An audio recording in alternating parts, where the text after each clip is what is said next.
Hello, this is Judith Butler, and I'm glad to join you today just for a couple of minutes to talk about why it's so important to oppose the Israeli government's proposal to annex the West Bank.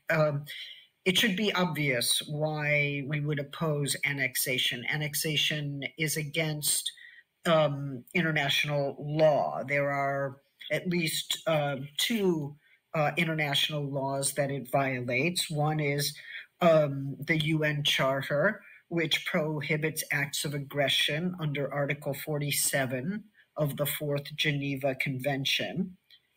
Israel is a party to that convention. It is a signatory. It is bound by those rules, and it refuses to be bound by those rules.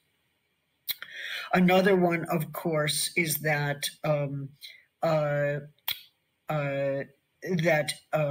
Human Rights Council of the United Nations has recently affirmed the annexation as an act of aggression that is prohibited.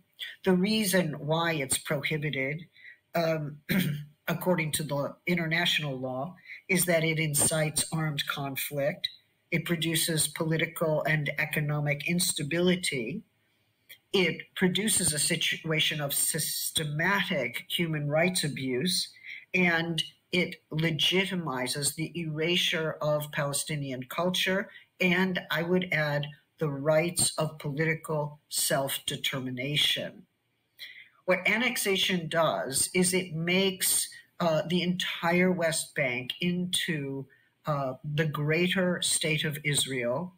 It destroys a two-state solution in which the state of Israel and a new state of Palestine would exist side by side with their own constitutions and their own self-determination. And it destroys a one-state solution which would have all the population of those lands, whether Israeli or Palestinian, Christian, Muslim, or Jew, or secular, be equal citizens, quite regardless of their ethnicity, religion, race, national identity. So that version of the one-state solution is destroyed. But another version, a grotesque version of the one-state solution, is affirmed, and that one state is the state of Israel. Under that state, if annexation of the West Bank were successful, Palestinians would become officially second-class citizens. They would not enjoy the same rights as Israelis. They would not suddenly become Israeli citizens. They would be a second-class citizens whose rights of mobility, of free expression, of landowning would be destroyed or radically diminished. And let's remember that annexation is not new. Israel has been annexing Palestinian lands since 1967, well, since 1948. And I think we have to understand that annexation is another name for land theft.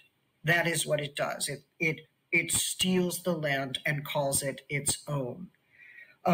Also, the distinction between citizenship, full citizenship for Israelis, and sub-citizenship for Palestinians in the West Bank produces technically an apartheid system. And where rights of political self-determination are destroyed at the same time that more land is stolen. So this is a radical injustice, and it must be opposed by any group that considers itself part of a social movement for justice.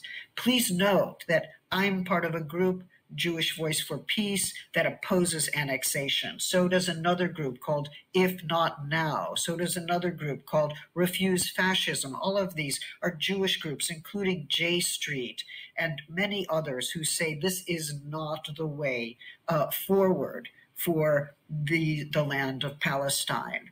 And So it is not anti-Semitic to oppose injustice. It is, in fact, perhaps the best part of the Jewish tradition to oppose injustice wherever it occurs.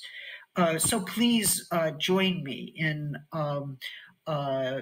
being part of a large coalition of social justice movements, queer, trans, feminist, anti-racist, environmental activists, anti-capitalist. We belong here in this movement opposing annexation because the political rights of the Palestinian people are at stake. And if their rights are denied, then they are excluded from humanity, further excluded from humanity in a way that is unjust and unacceptable. Thank you very much.